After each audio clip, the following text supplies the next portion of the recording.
Podcast17, broadcasting from deep within Combine territory. It is every citizen's duty to resist the Combine and learn the truth.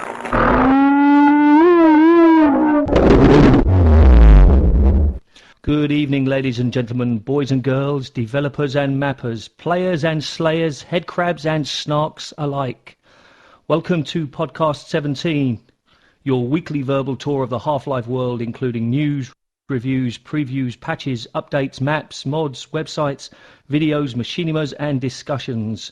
I am Phillip, aka Planetphillip, and with me today are my co-host, William, aka Cubic Virtuoso from weeklygameclub.com, and Thomas, aka Editor321 from halflifecreations.com. And perhaps later on, joining us will be Emmanuel, aka No PK from Planet Half-Life. Gentlemen, start your engines. Hello everybody, welcome to another episode. Philip, that's a long list of things that we cover. You sure we can cover all that this episode? We can but try, William. We can but try. Anyway, how's it going, guys? This is William, of course. Unfortunately, if you guys remember from last week, my Steam account, I don't have one, and I still don't have one, so I just like venting at the beginning of the podcast so I can share my sorrows and woes with all of you out there.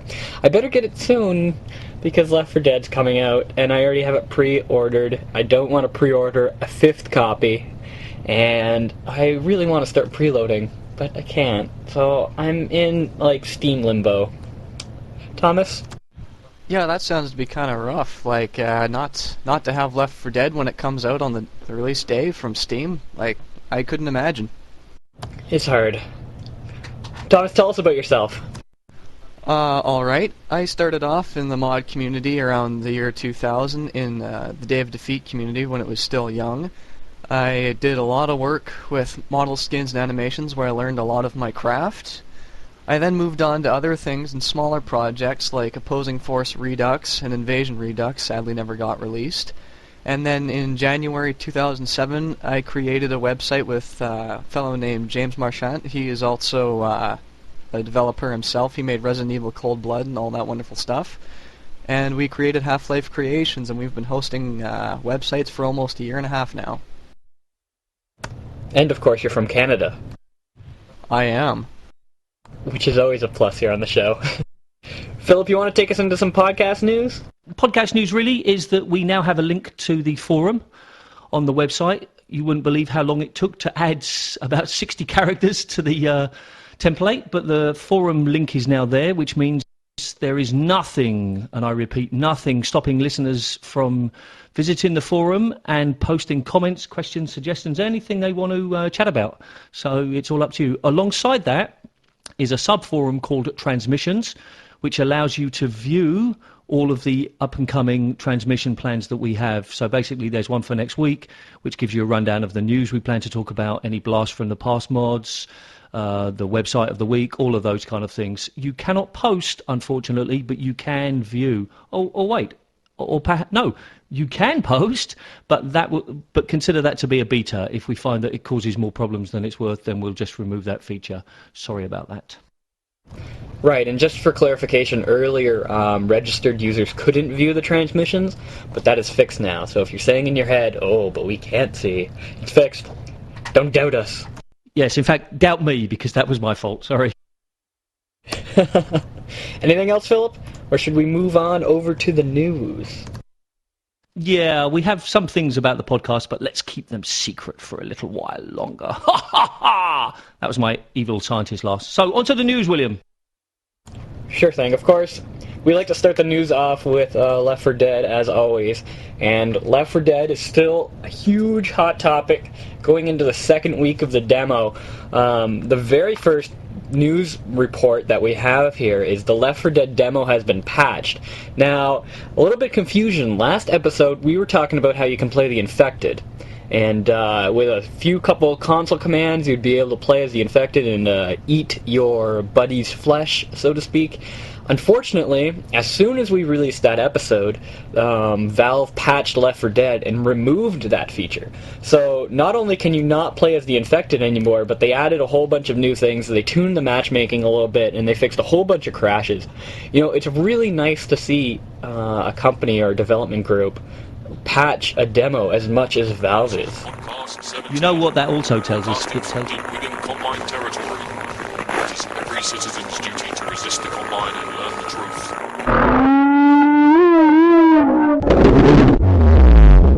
truth. Good evening, ladies and gentlemen, boys and girls, developers and mappers, players and slayers, headcrabs and snarks alike. Welcome to Podcast17, your weekly verbal tour of the Half-Life world, including news, reviews, previews, patches, updates, maps, mods, websites, videos, machinimas, and discussions. I am Phillip, aka Planetphillip, and with me today are my co-host, William, aka Cubic Virtuoso from weeklygameclub.com, and Thomas, aka Editor321 from halflifecreations.com.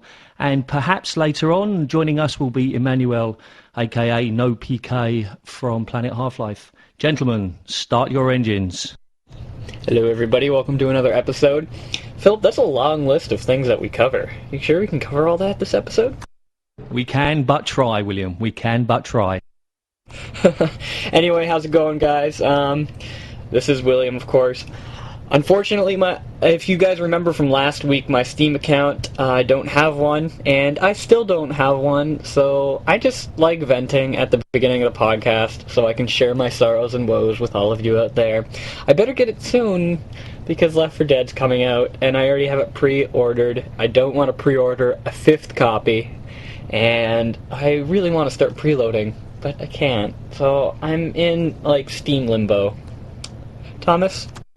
Yeah, that sounds to be kind of rough. Like, not to have Left 4 Dead when it comes out on the release day from Steam. Like, I couldn't imagine. It's hard. Thomas, tell us about yourself.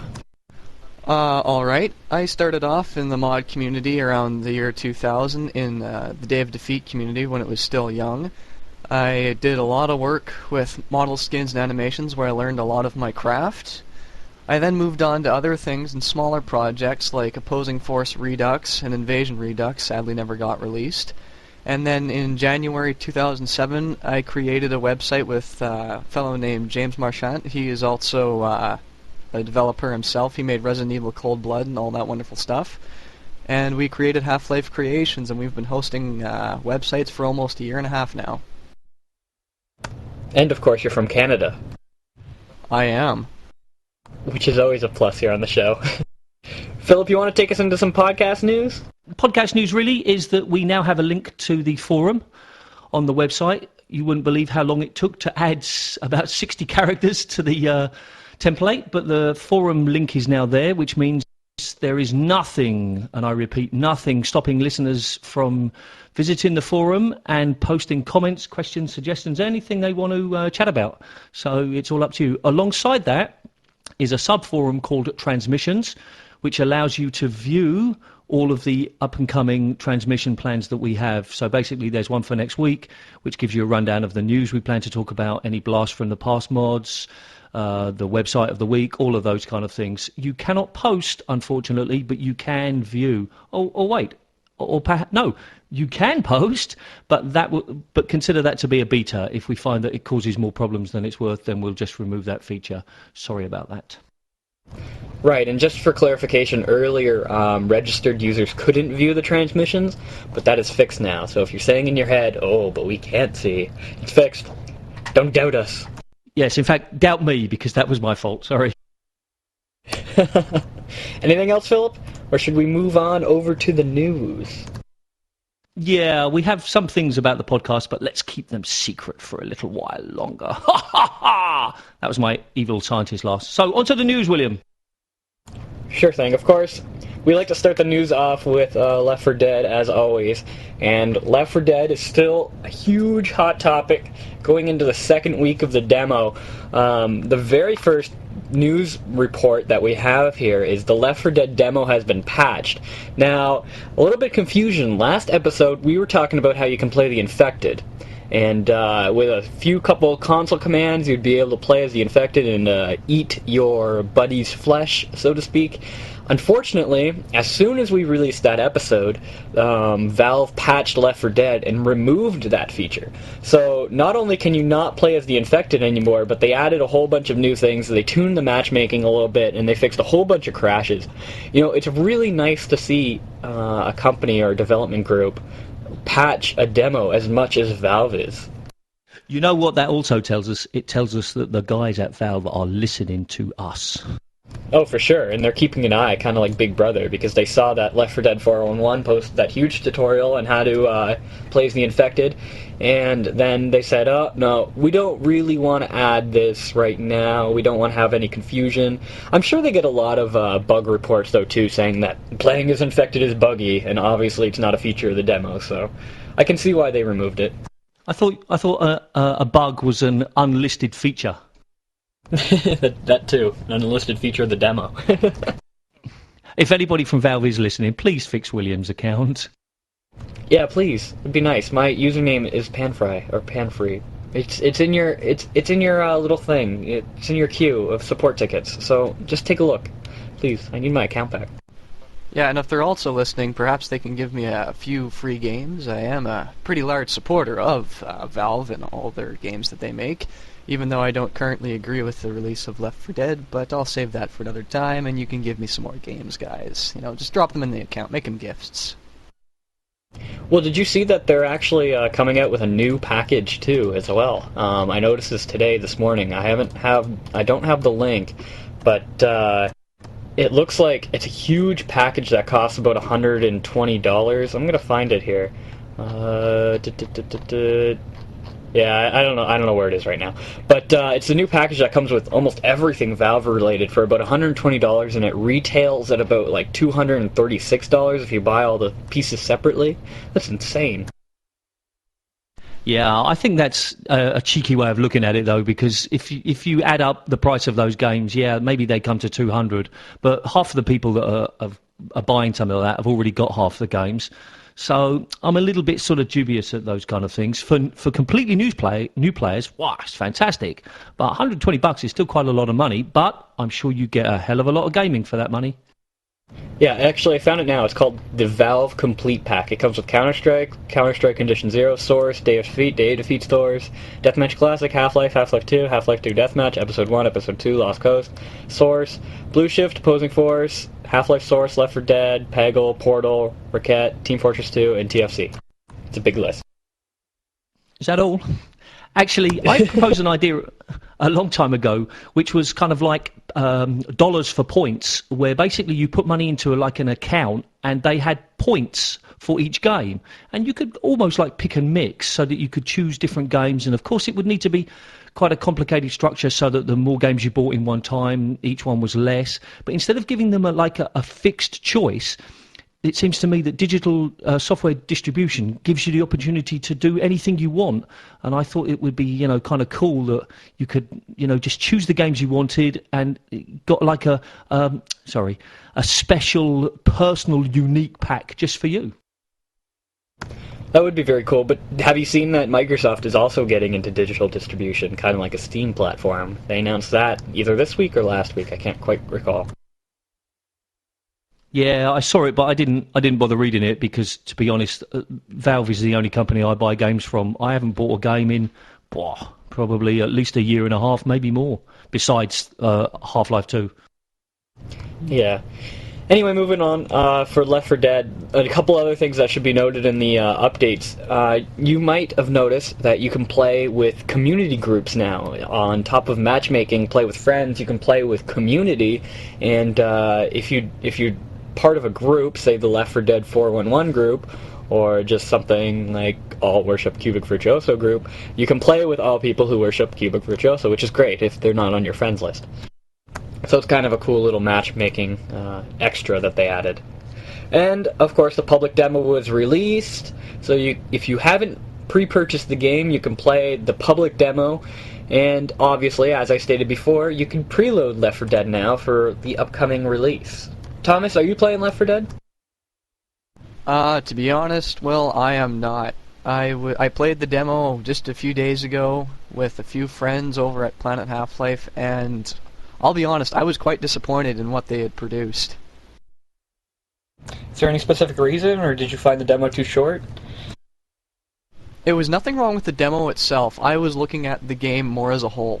I know this is a sin, but I compared it very heavily to Zombie Panic, and they've done things right. Zombie Panic, I firmly believe that. Some of the key problems that I found with Left 4 Dead was just the fact that it plays so much like a source mod. Like, it really feels to me like Half-Life 2 NPCs and Counter-Strike source weapon physics. I felt that it was very much a Valve game, and I knew I was playing a Valve game. See, I don't see that as much of an issue, though, because we'll get a little bit later into the show. I've been playing a lot of BattleGrounds 2 recently, and, you know, it's just the polish that Valve puts on games that I really enjoy. Philip, you finally played the demo too. What do you think? Kind of scared to hear this. Boring. To be honest, I agree with Thomas. To me, it's very clear it's a Valve game, and they do the details very, very well. But I just felt that I didn't have anything new. I mean, it's not that it's a Valve game. It's the fact that it's a zombie game. I mean, zombie games just bore me, and I think you're right. Thomas has almost, kind of hit the nail on the head there. Really, what we've got is just a glorified mod. Now, that sounds pretty harsh because I haven't played the whole game, and in fact, I haven't even played the whole demo because I got bored. And I'll talk about that in a second. But perhaps, really, that's all it is—a glorified mod. I would have to agree with you on the whole glorified mod aspect, because there are clearly other mods out there that are way more advanced in terms of a feature list. But I like how basic it is. I don't want to be compounded with a whole bunch of weaponry sets, and I don't want to be compounded with a whole bunch of controls that I have to memorize or complicated class listing. I just want to go out with my friends and beat on zombies, and that's what Left 4 Dead delivers to me. But you didn't play with friends.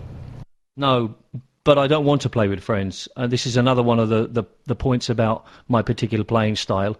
I joke on here, I haven't got any friends. Yeah, of course, I've got lots of friends I could play with, but I don't want to play with friends. I want to be Gordon Freeman. I want to be a hero on my own. I don't want to have anybody helping me. I don't want to have any squads. I want to do everything on my own, and I don't like co-op games or normal MP games.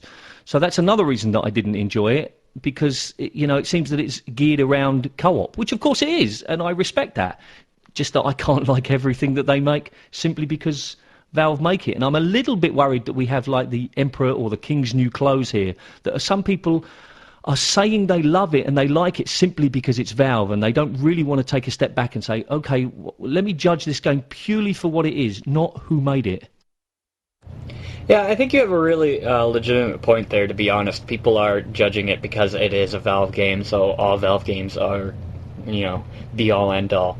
But at the same time, I don't know if we should cover this topic right now, or maybe wait till No PK shows up, but it seems that developers now are developing games for a multiplayer genre, and just tacking on single player as an extra, whereas a couple years ago it would be develop the game for single player, tack on multiplayer as an extra, with, of course, the exception of Blizzard, who obviously made StarCraft and etc., etc. But what do you feel about development companies just kind of neglecting the entire single player genre of a game? I really think that Will is providing a very valid point. It is very hard to find a game these days that has that single-player campaign that you buy the game for. Like, it is very clear to say, and I can say this with a lot of confidence, that nobody bought Halo 3 for the story. People bought it because it was an online first-person shooter for the Xbox 360. That's one example I wanted to put out there.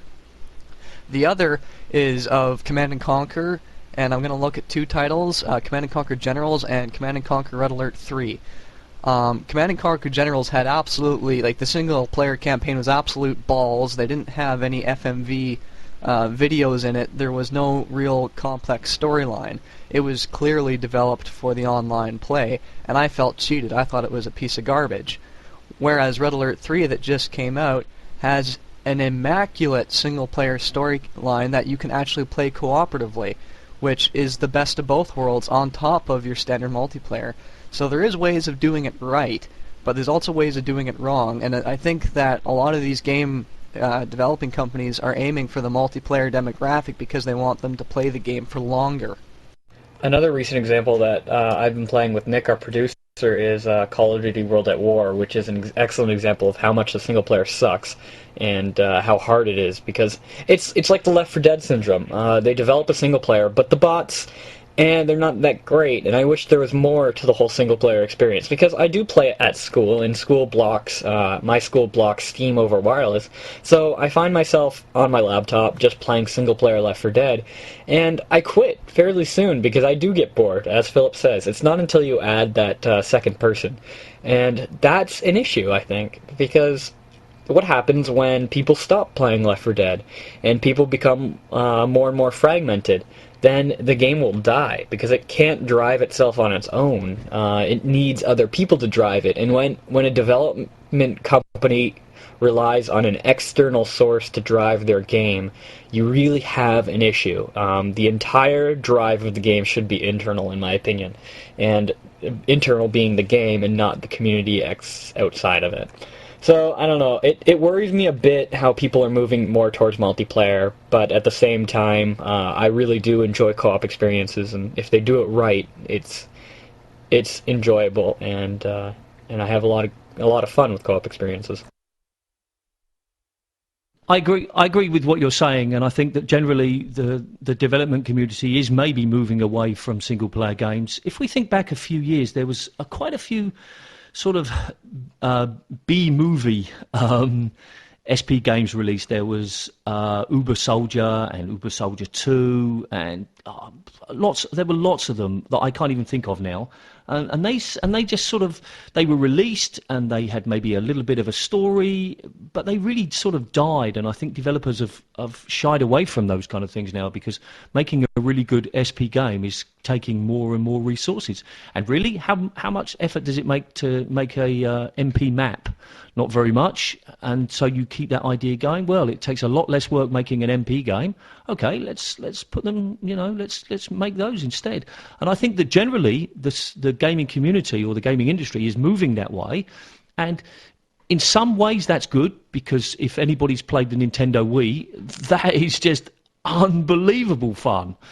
And maybe that's the key to future gaming. But then gamers like me could get left behind, who just really want to sit in their office with the computer on at, late at night playing an SP game. So I don't know. I can understand why they're doing it, because maybe the future is that way, but they're going to leave a lot of people out.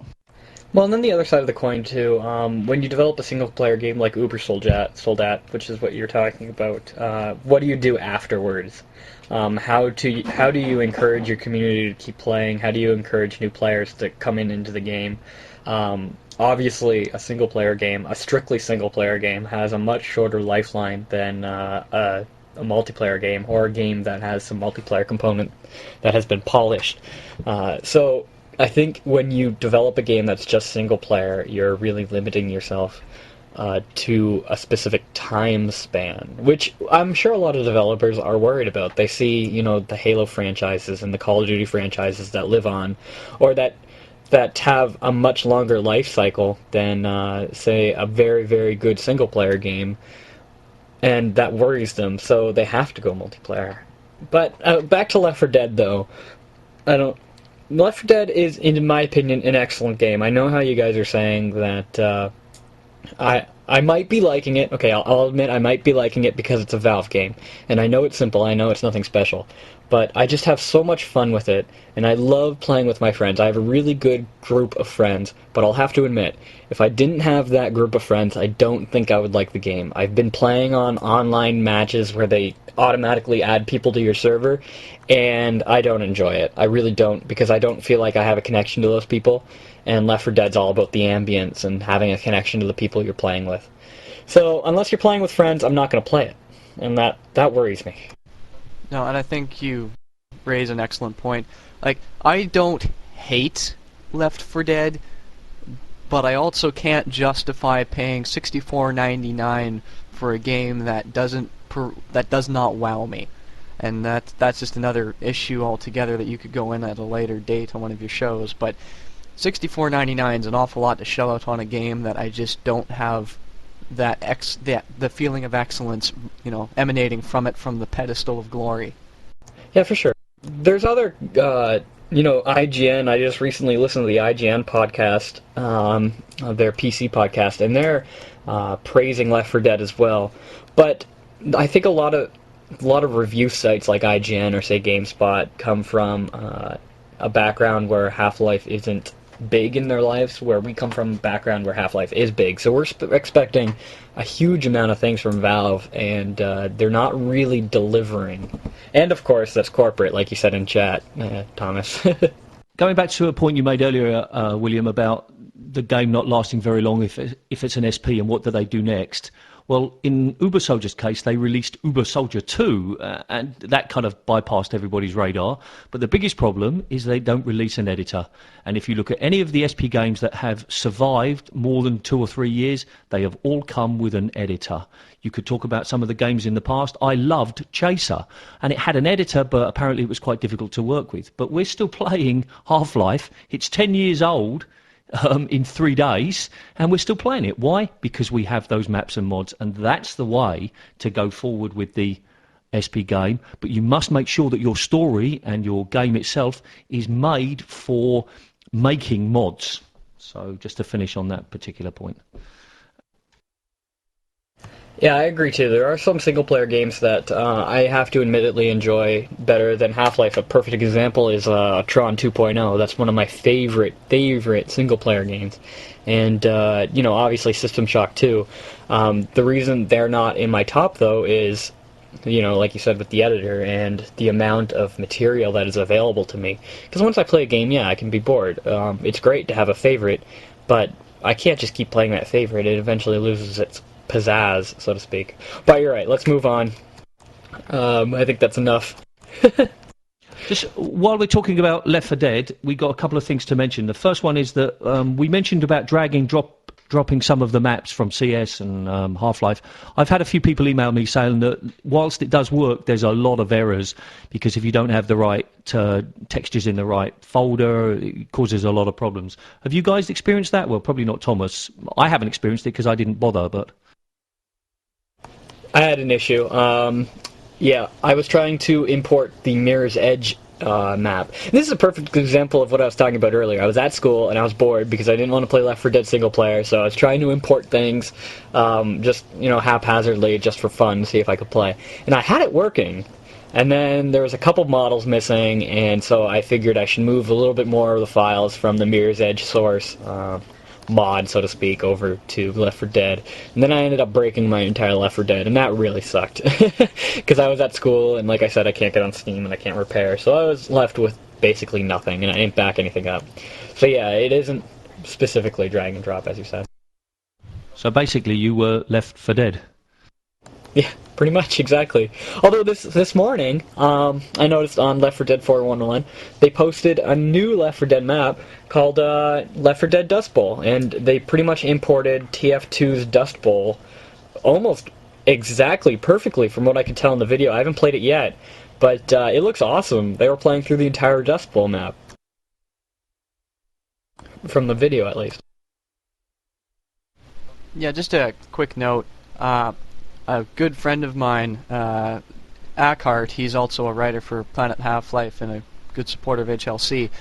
He's done a lot of work with importing the maps and what have you. Apparently what you need to do to get them to work the best is you need to extract the GCFs. Like, you need to extract your shared source GCF and a whole bunch of your Counter-Strike source GCF files, because Left 4 Dead cannot read GCFs. And it's going to try and pull the files out of there, and it's just not going to get it. Oh, so that's an interesting fix. So you can get, of course, Nemesis GCFScape or anything like that to extract your GCFs. We could post a link on the show notes if you're interested in doing that, all you listeners who play Left 4 Dead. Okay, so as we talked about earlier, I installed the public demo, and when it first installed, I noticed that it said 6 days left, and I was thinking, well, what's that, like a time demo? Nobody said anything about that. And then slowly, my brain slowly filtered the information, and I realised that the 6 days was related directly to the release of the game. And I'm curious, does anybody know whether the public demo will stop working when the game's released? Because I'll be a little frustrated if that's true. I don't think it will, however, I could be wrong. I know they, although at the same time I think it could. I don't know, now I'm confused, because I don't know why they would have... Why put a time notice on there if they're not going to do something with it? Maybe it starts again, or I don't know, but I haven't heard any public announcement about that. Is it perhaps that countdown, like I really don't care about Left 4 Dead, so I don't actually know the day it's coming out, but is that timer counting down perhaps to the release of the actual game? Perhaps? I don't know. Yeah, it is counting down to the... That's what I thought I said. But what I'm saying is that once it's released, does it mean that all the people who haven't bought it yet, they can't play a demo? Or is it the people who have downloaded the demo, Valve are basically saying, look, you either buy the game or you don't play the demo? Yeah, I think they'll keep the demo around. I don't see why they wouldn't do that. But at the same time, there's not a demo for TF2 out there. There's not a demo for Day of Defeat Source out there. So why would there be a demo of Left 4 Dead? I think that's kind of pretty simple, because Left 4 Dead you can play on your own. Like, it has the NPCs, whereas the other two mods you mentioned do not. Like, there's no complex enough NPC to simulate that kind of gameplay. That's true too, but what are they going to do then if they keep the demo around? Is there going to be specific servers that are only running the demo version of the game, and then are there going to be specific servers that are only running the retail version of the game? I think that's going to be rather complicated. Or maybe they can just strip out the whole multiplayer thing. I reckon that they'll basically say if you've downloaded the demo and you've played it, then you either buy it or you don't play the demo anymore. If you haven't downloaded it, well, you can download it. Yeah, that's another good point too. I'm not sure. Maybe we can look into that, and I'll research into that when we're done recording and put it in the show notes so we can clarify for people, because I'm sure you're all wondering as well. Moving on though, as a good segue, Zombie Panic Source came out with an update off of Steam. Now, Thomas, you were talking about Zombie Panic Source. You seem to be like a really good supporter of this mod. Do you have anything to say about the update? I honestly haven't had the chance to play the update, but the mod itself impressed me immensely. I did a review for them a while ago now for Planet Half-Life, and I was just impressed how well the gameplay mechanics worked. And I think it's an excellent example of what you can do with gameplay and not necessarily focus on so many professional aspects. I remember you guys were mentioning in another podcast that people are concerned about making releases that aren't completely bug-free, and Zombie Panic Source, while it's not completely bug-free, just produces a really awesome experience that, you can actually jump into a server with other people that you don't know, unlike Left 4 Dead, and actually have a lot of fun over the mic channels and stuff, and it's just good fun. Good, clean, simple fun. Yeah, I remember playing Zombie Panic Source back in the early days. I haven't played the newest version yet. I plan on doing it. I downloaded it last night, but I haven't had time to play it yet. But, like I said, version 1.4 is out. I can read this changelog, but nobody really cares. If you really care, you can read it yourself and click on the link.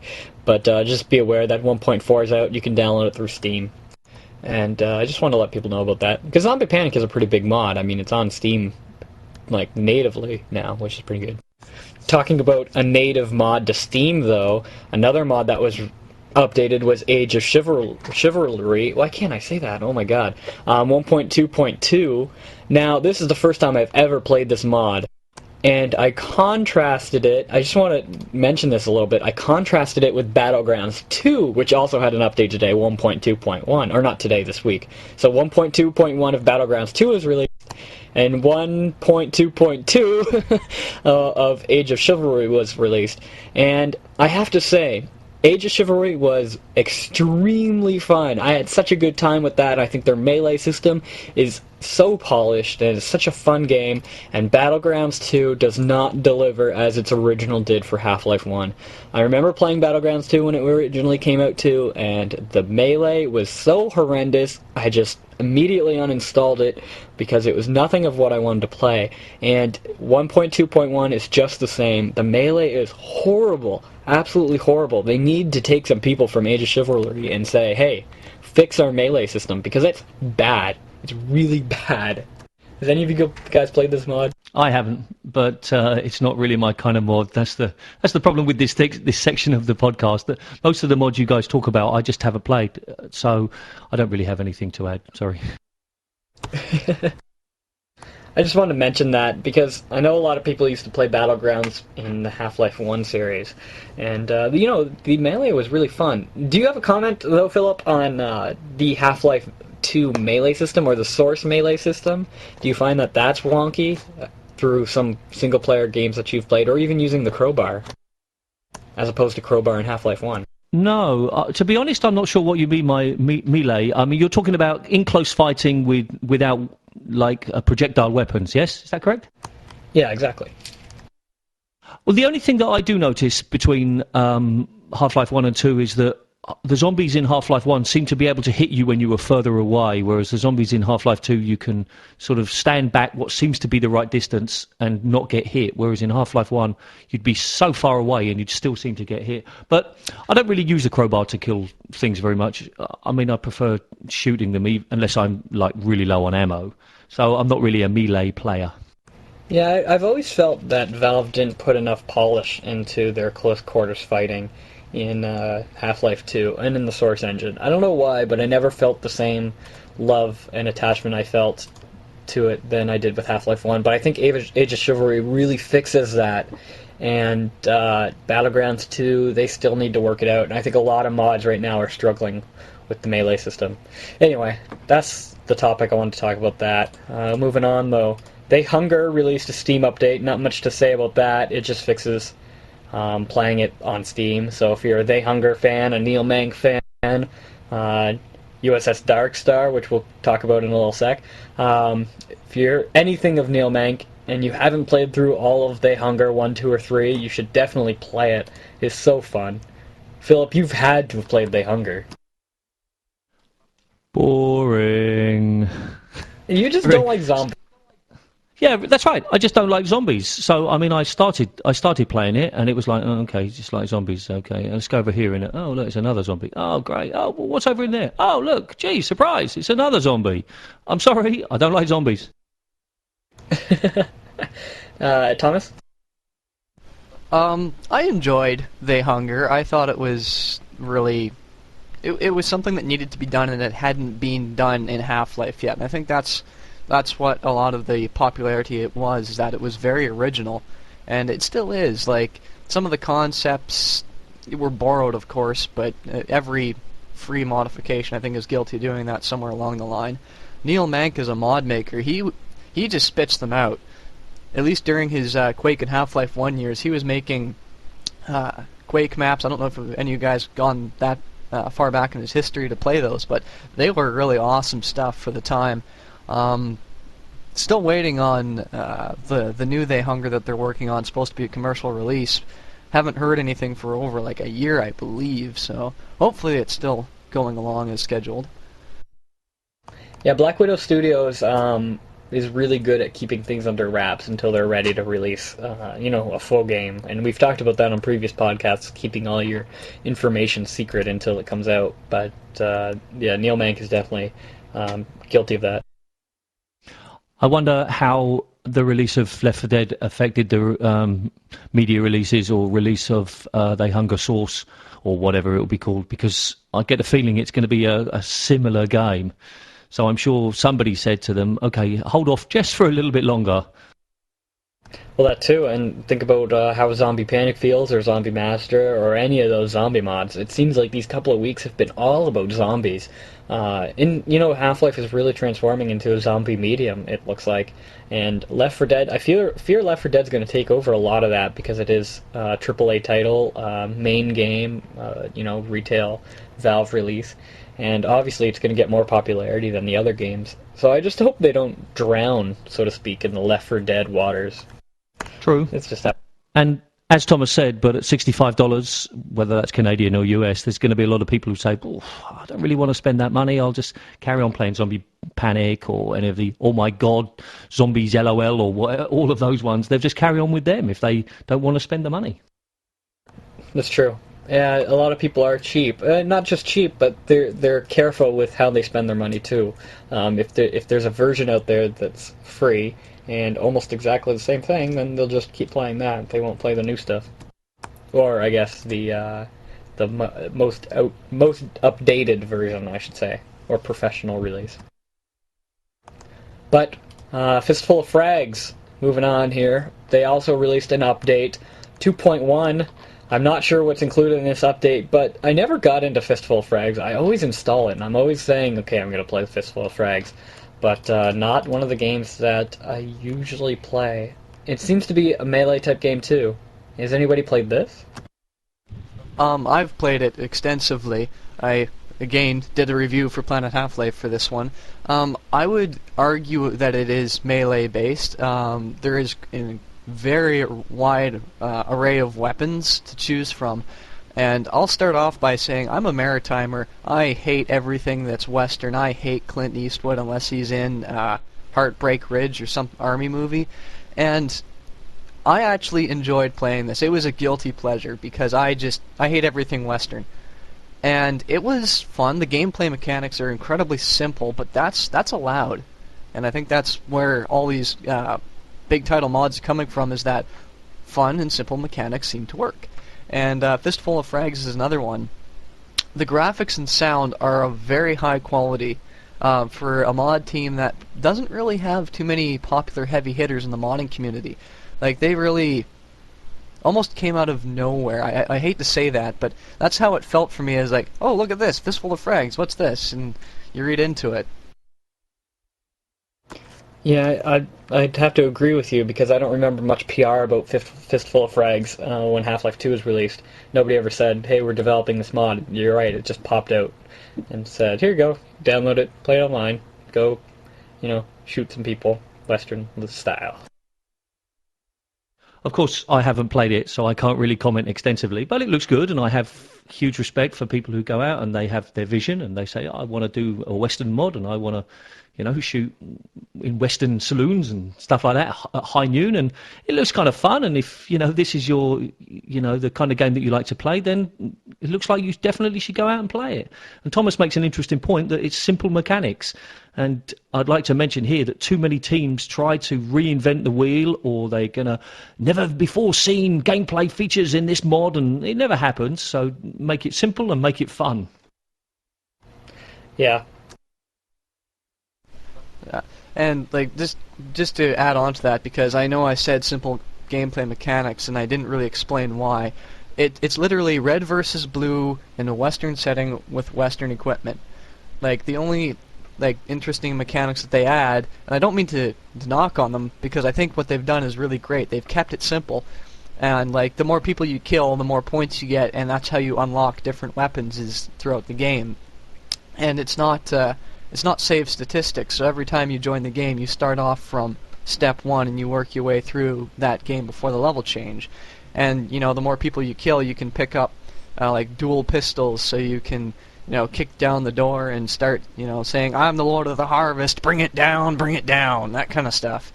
And it's just simple fun. Exactly, you got it. That's the statement right there that sums up what is Fistful of Frags. I got one more piece of multiplayer news before we move on to the single-player stuff, so Philip can chime in. I have, deep down in my heart, a special place for SvenCoop, and I think the listeners are going to get really mad because if there's any SvenCoop news, I'm going to talk about it in the show. If it's just a model, I'm going to talk about it in the show. So you guys are just going to have to put up with it. And SvenCoop is actually creating a segue add-on / mod called Land of Legends. And if there's any SvenCoop fans out there, you might have remembered the Legend series from Dynamo XP. He created an add-on for SvenCoop, just a couple maps and models and weapons as such. And also Hezus worked on it. Sorry, not Dynamo XP. Hezus worked on Land of Legends. And it was completely different than SvenCoop. It was kind of cartoony, RPG element, you go on quests, and now they're actually making their own mod separate of SvenCoop. So it seems they're going to steer away from that and kind of take the same SvenCoop engine and creating their own mod called Land of Legends. And they're going to work on that in its entirety. So I just wanted to let people know about that if there's any SvenCoop listeners, or anybody who really likes an RPG single-player element. Kind of cartoony, though, too. Well, it sounds kind of fun. I mean, I think they described it as a sub-mod, which I thought was kind of cool. Again, as I said earlier on, I respect people who try and do something different, and it doesn't take long to try something, and if you like it, then, keep playing it. Yeah, I think so too. That's definitely a good point. The SvenCoop community is much different than any other community, so they're used to terms like submods or a total conversion for SvenCoop. It's quite common to see something like that there. It's because it's an easy way for somebody to release a whole bunch of single player maps and play with friends, which is nice, especially for the Hezus and his Land of Legends team. Okay, single player time. First thing on our list is Outbreak Episode 1, which is a Resident Evil type mod. You can check out the link and download it. It's on Planetphillip. It clocks in at 156 megabytes, but in my opinion, I'd have to say 100 of those megabytes is useless. This mod is not good. I have a couple notes here, but before I get to them, Philip, you want to talk about it? Have you played it? Yeah, I played it, and I'm panicking now because I agree with you. 156 mods and is a lot for what seems to be there, and at the same time, I have it at 156, but the EXE is 200 and something. So when I finish talking, I'm going to go and have a quick look in my source mods folder to make sure that the author didn't include some of the sounds that sometimes get included. Because you're right, for 156 megs, wow, there's hardly anything new. I haven't played any Resident Evil games, so I'm kind of playing this like a real freshman here. I've seen the films, of course, but I don't have any nostalgic element. And I thought that, the author really was trying to do something good, and I kind of got this special thing on Planetphillip called the 5-word review. And basically, if it was like a school report, it would be works hard but could do better. He's tried hard, but really he needs to do a lot more work on it. I mean, I felt the architecture was a little strange in places. The pistol was definitely underpowered.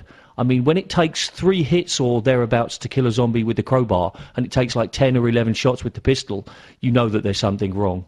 I also noticed that I felt I could probably run through the whole mod without touching or killing any enemy. And to me, that shows a problem with the layout.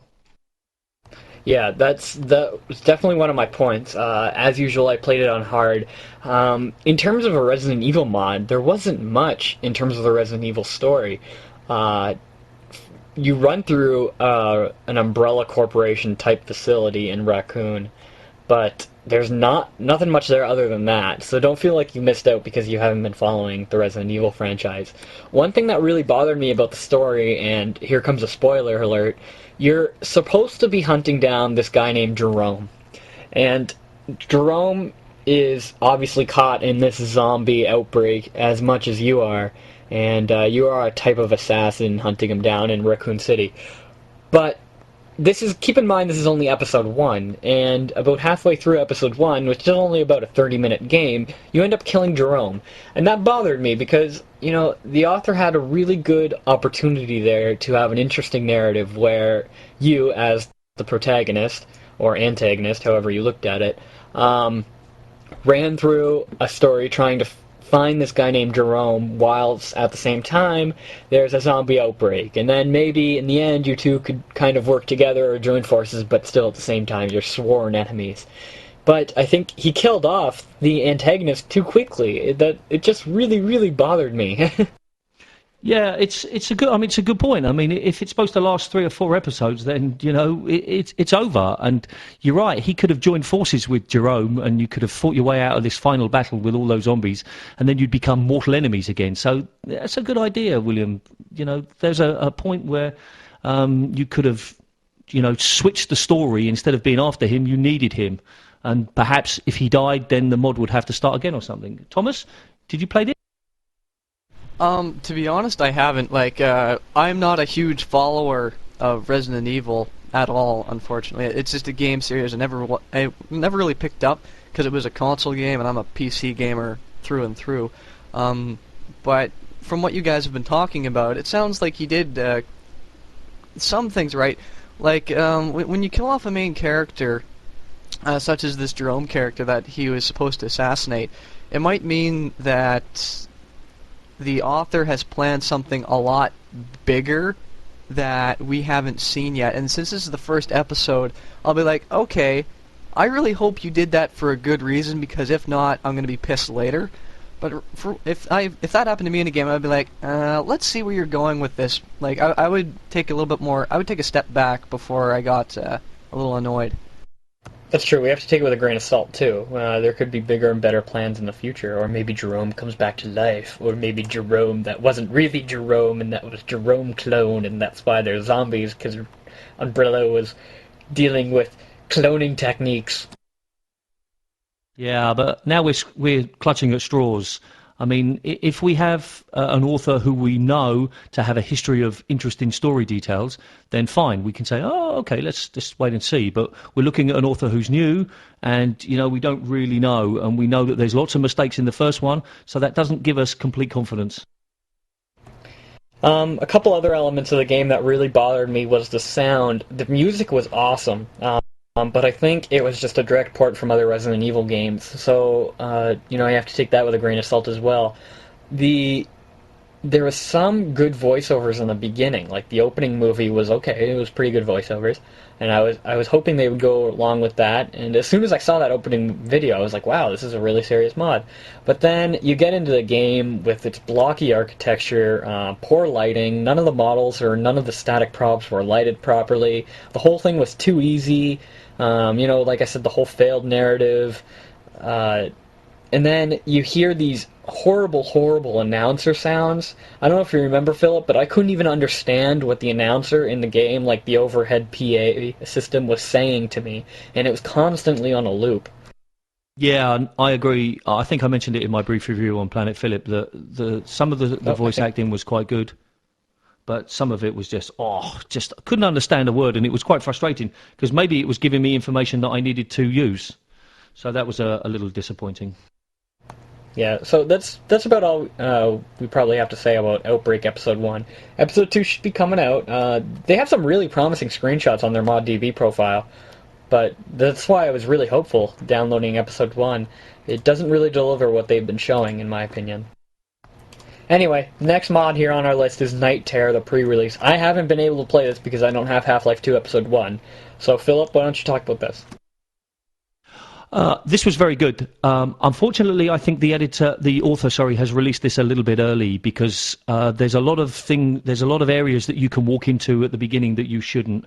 And maybe I'm being a little hard, but I feel that if it's a beta release, the author should be fairly comfortable that what he's got is good and he's looking to tweak it. But here, you can just walk into the back and just fall off the cliff and things. But if you ignore the back part and you only go forward, it's very good. I felt that the architecture was very nice. It made you feel that you were really in an abandoned area. The lighting was good, but I was questioning, why is it so bright? Why are the lights on if this place has been abandoned for 23 years?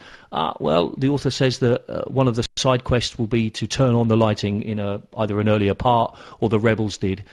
Overall, it was good, but there's places where you can get to that you shouldn't. Like you can, stack some crates and then jump over a fence and suddenly you're stuck.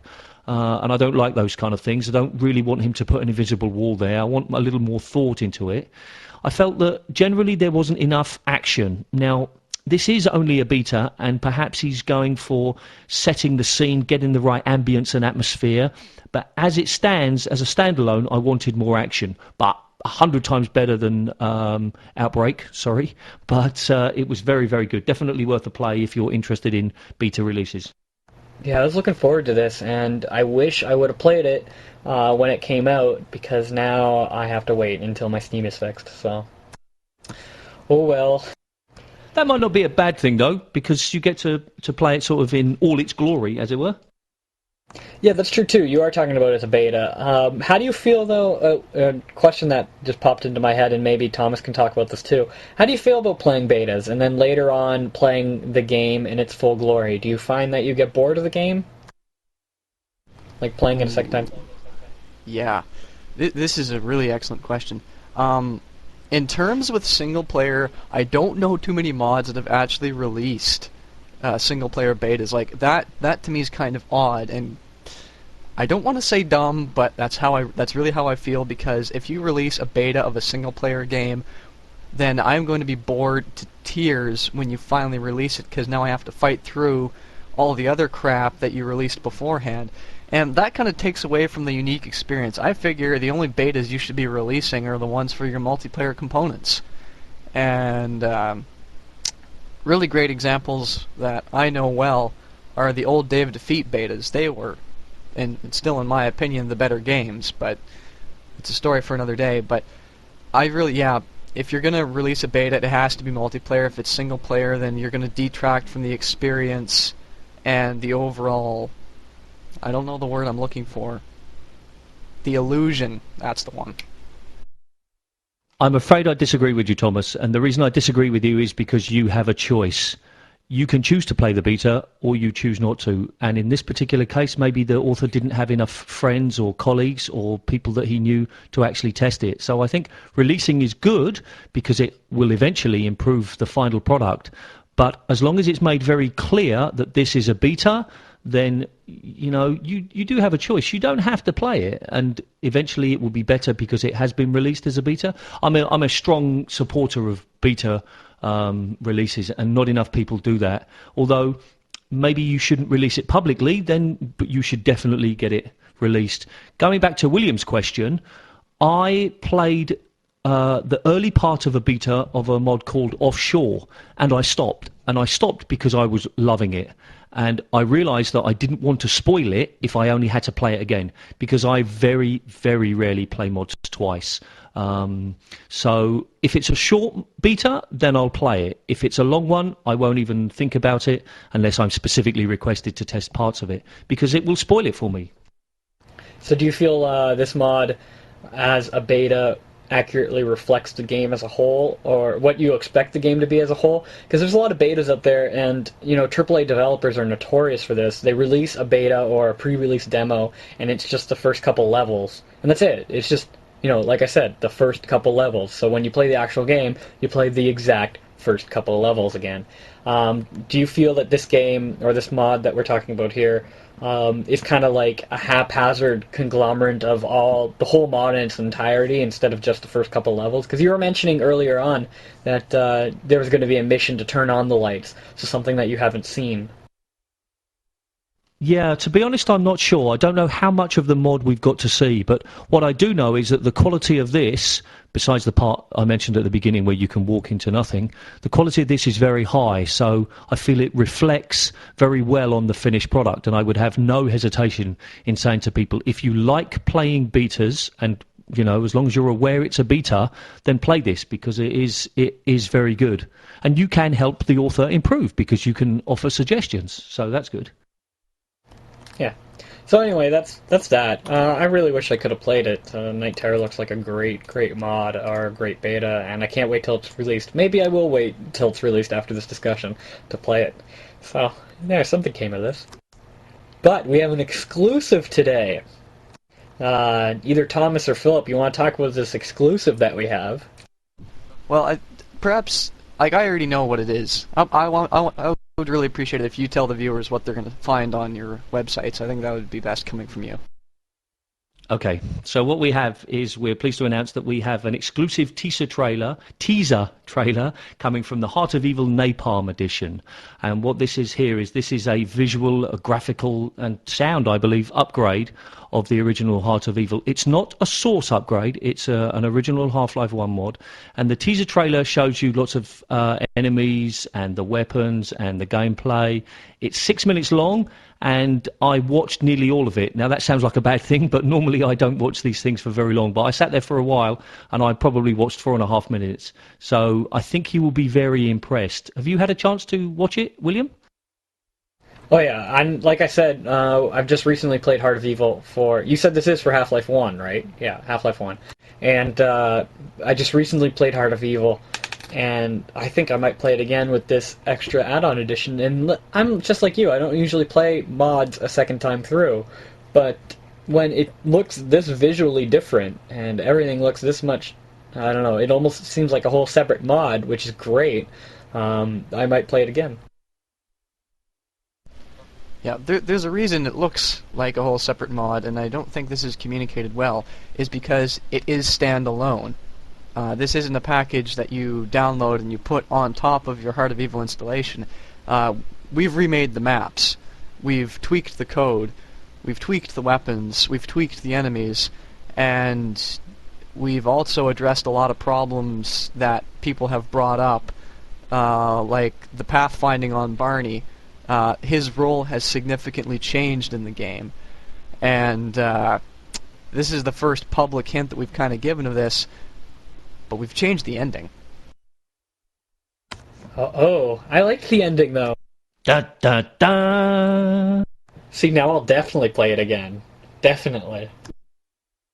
That is an excellent idea. I haven't played Heart of Evil because I started and I got bored, to be honest. But I think changing the ending on a mod is a cool idea. Well, it definitely makes people play through it again. That's obviously a given. But this is good too, because you were talking about how you're tweaking the pathfinding, and obviously you're repairing the things that that needed to be repaired. And we've had this discussion before about Heart of Evil, and clearly Philip doesn't like it because there are specific things that lead to a boring atmosphere. And I think what you guys are doing to the mod is really fixing that. And that's good, because it'll get a lot of people who lost interest of it playing it again. Yeah, I know there is going to be some people even close to me have told me this, that some of the changes to the ending, it might annoy the very die-hard original Heart of Evil fans, but I can't say too much right now. But there is a very good reason why we have gone and changed the ending. Some personal reasons, but there is one big skeleton that's still hanging in the closet that we've yet to announce. And the reason that we haven't announced it yet is because it's huge, even bigger than Napalm Edition itself. But I'm just going to feed you all these little hints, and I'm not going to tell you a bloody thing, pretty much. You're a classic developer. You're such a tease. But tell us a little bit about how you got involved then with Heart of Evil, and how everything worked to you creating the Napalm Edition. Sure. It started off as a forum-based project on a website called Half-Life Improvement Team. It's pretty much one of the only places you can go nowadays for anything that has to do with Half-Life 1 and modification, other than Half-Life Creations, of course. But back at that time, Half-Life Creations didn't quite exist yet. How it started out is originally it was supposed to just be models, sounds, and animation updates, and all the minor stuff that you can do without editing the code. It was supposed to be a follow-up to my other projects like Opposing Force Redux, which was just models and whatnot. So it started off as models, and then people were like, oh, you're going to change the code, you're going to change the maps. And I kind of called people out on the carpet and said, well, if there's anyone that's willing to do it, they can join the team. And that's what happened. We have great developers now like Alex, who goes by the screen name Saxon Swine, and Jack, who goes by the screen name Vong, and clearly awesome developers, but hopefully that gives you an idea. So how long have you been working on it? Ooh, that is a good question. I believe about a year now. It's terrible that you don't even know when you started working on it. It's just one of those things that carries over and over. I'm pretty sure it's been about a year now. So how have you got any responses from, say, Nathan, the original creator of Heart of Evil, or any help from the original developers?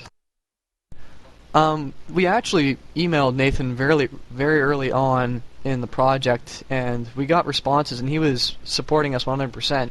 If you actually go to the original Heart of Evil webpage hosted on Planet Half-Life, you can actually see he made a news post, I believe in September of last year, or this year, can't remember, pretty sure it was last year, showing some progress shots that we had sent him, what we were doing.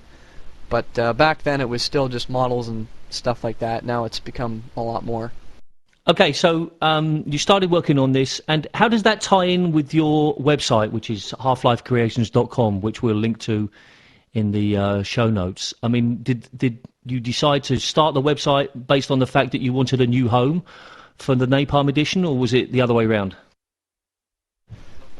Half-Life Creations came about, it's a brainchild that I share with James Minwheat, and what we wanted is that we were like, okay, we make quite a few projects, and we know a lot of people that make quite a few projects, but finding hosting for these projects nowadays, especially since a lot of us are working in Gold Source, and all the big wig companies that provide free hosting, they don't want anything to do with it. They want everything that's new. They want source mods. And we also found a problem that people were looking for a place to put up their gaming portfolios, and they couldn't find any place that would offer them portfolio hosting. So we sat down and said, okay, what if we just buy our own corner of the internet and we host all of this stuff for free? I think that's great because there's kind of a lackluster in that now. Usually, Planet Half-Life used to do it. Clearly, as you just discussed, Heart of Evil is being hosted by Planet Half-Life, but it seems harder and harder to be hosted by the whole IGN franchise, and it's a little bit more political in the sense of signing up, but if there's a mod development group who wants to be hosted, it seems like they can just go to Half-Life Creations and just get going, really. Yeah, we really don't have any restrictions on hosting. Like, I don't think I've ever turned down anyone that applied for hosting. And that being said, we don't get that many applications, but the ones that we do are very serious, and they're very pleased to what we have to offer for packages. And I think that that's one of the things that we can do better than a lot of people, is that we can offer features that no one else can. Tell us about some of the other mods that you've got hosted there. Sure, let me pull up a list that I keep here in my back pocket. AKA hosted sites on the hosted site links on halflifecreations.com. Stay out of my mind. I have bullets there. Okay, some of the mods that we host on Half-Life Creations are actually pretty big names.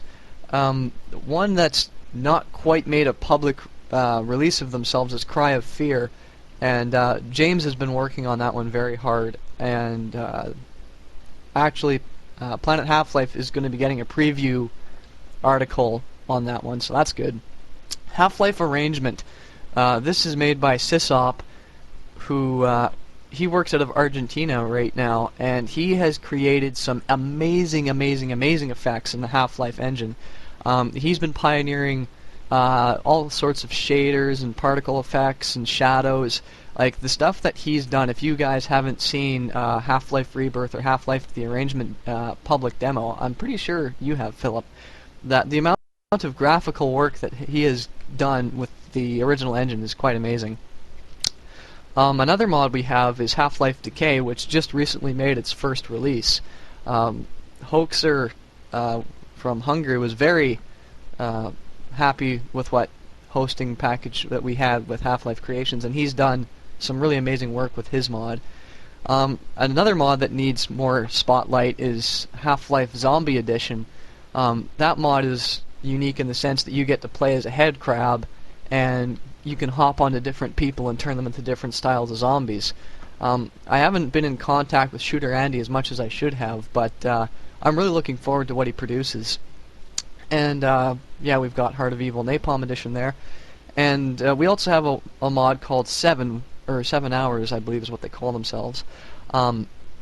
They are showing some really good work on their mod DB profile, and I really look forward to it. A whole bunch of 7-hour war mods have kind of sprung up to tie in the space between the Half-Life 1 and Half-Life 2 games, but they seem to be the ones producing the most, and I'm very proud to have them hosted through us. Is it Shooter Andy or Andy Shooter from Zombie Edition? He's emailed me, and he's going to appear on a future Podcast 17 show, so we'll be able to learn much more about that particular mod in the next few weeks. Also, we're hoping to get Rompel from Cry of Fear as well. So a lot of these people who are being hosted on your sites, we hope to bring on the show. No, as soon as I found out about Podcast 17, I sent out an email to all of the people that I host, and I said, you guys need to get on this show, because a lot of the mods, unfortunately hosted through us, unless they do it themselves, don't get a lot of exposure. So as soon as I found out that Podcast 17 was an option available to them, I'm like, you need to get on this, because it's great. Well, we appreciate that.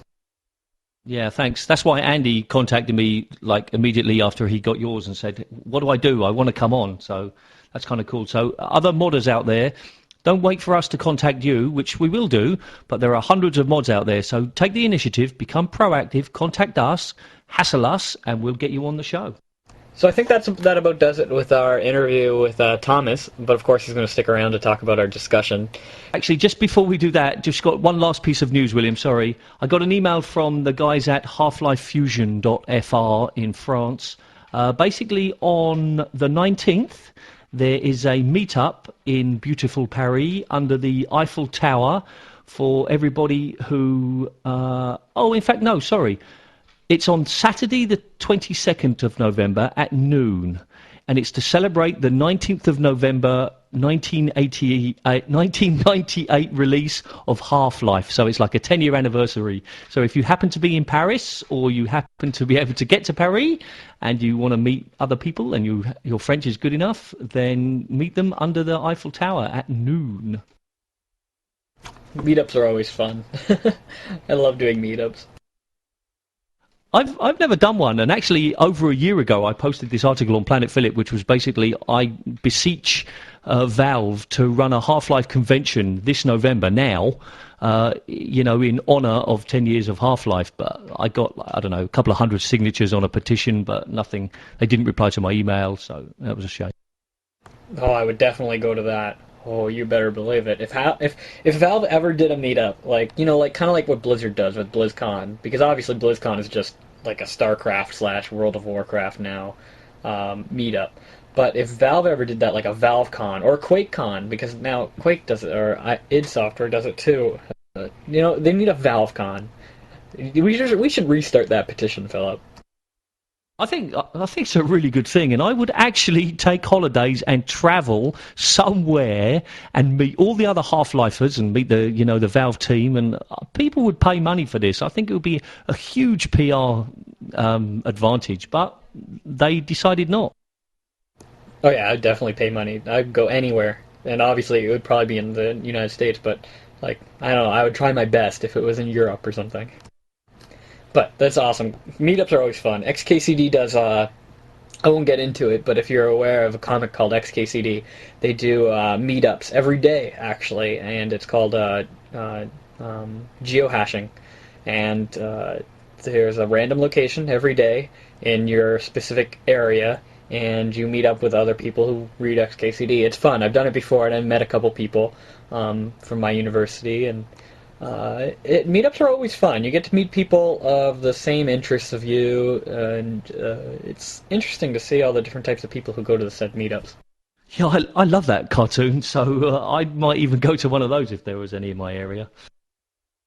Oh yeah, there are. It actually hashes certain areas of the globe, or all areas of the globe, to a certain mile radius, and it plots it everywhere. So no matter where you live, there's probably a meetup. Anyway, on to the discussion. Okay, so today, Half-Life 2 is 4 years old. Oh, happy birthday. And the question really is here is, how do we think it stood the test of time? Unlike, not unlike, but Half-Life 1 has been around for very nearly 10 years. Do you think we will still be playing Half-Life 2 in 6 years' time? Yes. I will be. I don't care about all you other guys, I will be. I really don't know, because I honestly really don't know. I still love my Half-Life 1, and I'll probably be playing that for a longer period of time than I will be playing Half-Life 2. I can see myself, say when I'm 40 or 50, definitely going back to Half-Life 1. Maybe not going back to Half-Life 2, but I'll play it for nostalgic reasons, I can almost guarantee. But in 6 years, I'll definitely be playing Half-Life 2. One of the things we'll post is an interesting link by one of the guys at Rock Scissors Shotgun, which is like a comparison between the gameplay elements of Half-Life 1 and 2. And it's quite interesting the way he explains it. It's a very interesting piece, the way he talks about how you're in the corridors and you expect it to be linear. And then suddenly when you come out into the daylight, you know, it blinds you and it gives you the feeling that you want to go back inside. And he makes another comparison between the tentacles and the striders, how the tentacle is the almost ultimate boss, because within reason you can't kill it, whereas a strider, well, you think, oh, okay, but if you have enough rockets, well, you kind of kill it. And I am a huge fan of Half-Life 1, more than Half-Life 2, and I am so looking forward to Black Mesa, because I think in many ways that Black Mesa will be around longer than Half-Life 2 itself. Yeah, I'm definitely a huger fan of Half-Life 1 than Half-Life 2, indefinitely. And Rock Paper Shotgun always writes awesome articles. They have an awesome staff of writers. Their things that they touch upon is, you know, so grammatically correct and literative that it sends shivers down my spine. I really love their writing style. No, I read the article, and one thing I do incredibly agree with 100% is that Half-Life 2 lacked the boss enemy. Like, yes, you had the choppers and the striders, and you kind of had that anticlimactic confrontation with Breen at the end, but there was no enemy that Gordon could not defeat with the weapons in his arsenal, and that kind of disappointed me. It almost made me feel too powerful, you know? Like, in Half-Life 1, there were monsters that I literally, like, okay, I need to use a rocket engine to blow him up. I don't have a weapon that will do any physical damage to him. And it made me feel small, and I liked that more than walking around City 17 just knocking enemies out of the way. It's like, yeah, you're big, but I can still kill you. Yeah, exactly. I totally agree 100%. You know, the Nihilith was one of the bosses that awed me when I first saw Nihilith, and, you know, even the Garg, and as you said, the Tentacle. The Garg I found more entertaining. I mean, yes, you can kill the Garg, but the Garg is a good comparison to the Strider. It's a huge boss with tons of armor, but I found the Garg harder to kill than any of the Striders in Half-Life 2. Yeah, me too. I played a mod recently with a Garg, and jeez, I was running scared. Really, really difficult. But the Striders don't scare me in any way, shape or form. They're fun to look at, but they don't have that fear. Or the Big Mama, or the Gonarch, as they call it in Half-Life, but the Big Mama, as we called it in the community. Yeah, that's true. Maybe that's a better comparison between those two. Because that one, when I see that, I go, oh, shh, and then I have to run and hide and do everything that everybody else does. But yeah, I can see myself playing Half-Life 2 in 6 years, going back to the topic. But I can see myself playing Half-Life 1 longer than I play Half-Life 2, put it that way. So I think that covers the discussion. Kind of a short discussion today, but I kind of want to cover the website of the week before we close up the show. I know you have to go, Phil, but there's something that I've discovered a long time ago that I just recently rediscovered, and it's Lit Fuse Films. And Machinima, is that how you say it? Machinima? It's a Machinima, Machinima, whatever. Machinima site where they create various Machinima videos. Sorry, I was just going to say, somebody told me that it's pronounced machinima, similar to cinema. So I said machinima, but whatever you want to pronounce it. Right, and their films are hilarious. You might have even you might have even seen some of these videos without even knowing it. One of their most popular is Ignus Solaris, which is or Solus, which is the pyro in TF2, kind of all by himself in the two-fort map, running around, wondering where everybody is. And obviously they do ThunderMelon and Combination. These videos are hilarious and so expertly done that you need to check them out if you haven't been to Lit4Fuse Films. They do other mods too, or other games I should say. They do Gears of War and various other games that are AAA titles. But they mainly concentrate with Gary's mod in Half-Life 2.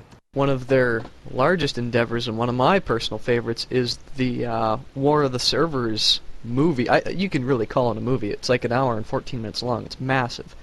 And I really enjoyed that, the War of the Servers, mainly because I love Jeff Wayne's musical version of War of the Worlds, and that was pretty much what they based that off of. And it was amazing. Like, putting together 8 minutes or 6 minute machinima and having it work is awesome. But an hour, like over an hour worth of video and story told through a game, and it holds my attention. Now that shows skill. And they really have a good design team. I once applied for Lit4Fuse when I first originally found them and said, hey, how can I be an actor or, even an extra or somebody that could work with such a talented group of people? And they said, we're not really looking for anybody. So they seem really internal. They want to make sure they have the right people. They're so professional. It just amazes me how well they do machinima. I found them by accident. I can't remember where, but I watched The Maintenance Man. And what I normally do is I normally have something like this, like a YouTube video. I normally have it running in the corner while I'm doing something else. But this time I had to stop eating, and I had to just watch this through to the end. And it was incredible, really, really good. So if you've never seen these kind of things before, you must visit this site and you must watch them because it's a great fusion of games and storytelling. Yeah, most definitely. Moving on, talking about videos, another video that I saw today, which I've seen before too, again, is Half-Life in 60 Seconds. It's always fun to watch this. We had the heated discussion between you and Emmanuel 2 episodes back, Philip, reminded me of this when you guys were talking about storylines and, here's Half-Life in, a sentence. Something goes wrong, you have to get out. But this reminds me of it because it's Half-Life in 60 Seconds summed up. They do Half-Life 2 in 60 Seconds too. Yeah, there's another one down there. It's interesting. It's interesting to watch. It's all in Flash. It's one of those 60-second shorts. Yes, it's exactly. It's just a little bit of fun. If you watch it, it's just for fun. If you've never played the game, it won't mean much to you, but the chances of you never playing the game and listening to this are very, very slim. So just for 60 seconds of your life, just have a quick watch of this video. And we're looking for other videos. So if you know of any really good, funny, short videos, then comment on the website for us. Okay, we have a new section today, and this section is called Shoutouts. And this is a shout-out to the developers at Bizarre Creations. Apparently, there's a group of guys at this developer who listen to the show in the office, and we just wanted to say thank you for listening. Keep up the good work. We love your games. I haven't played too many of them, but I'm sure the other listeners have. So thanks for listening, and keep making those games. Geometry Wars changed my life. It changed your life. It gave me a new perspective of arcade games. Let's just put it that way. Thomas, have you played any of their games?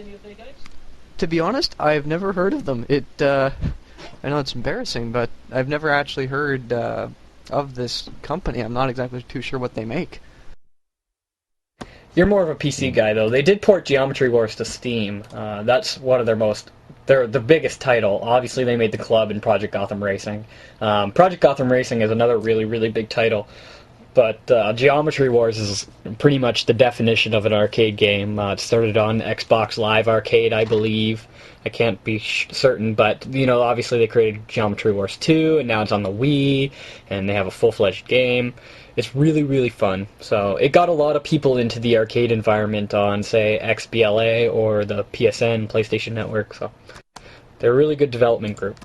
So thanks for listening. And that really brings us to the end of today's show. I would like to thank William for being my co-host and providing all the news. Thank you very much. And to Thomas, a.k.a. Editor321, for being on the show. It's very kind of you. Thank you for having me. Yeah, thanks for coming on. Another wonderful show. Thank you, listeners, for spending the time to listen to us. As always, we want to hear what you think, so please visit the website, rate the podcast once you've listened to it, comment on any of the points we raised. If you disagree with me, then great, tell me why, and we can have a discussion over it. If you want to contact us directly, you can use feedback@podcast17.com. So, thanks very much. Any last words, William? That is it. Happy gaming.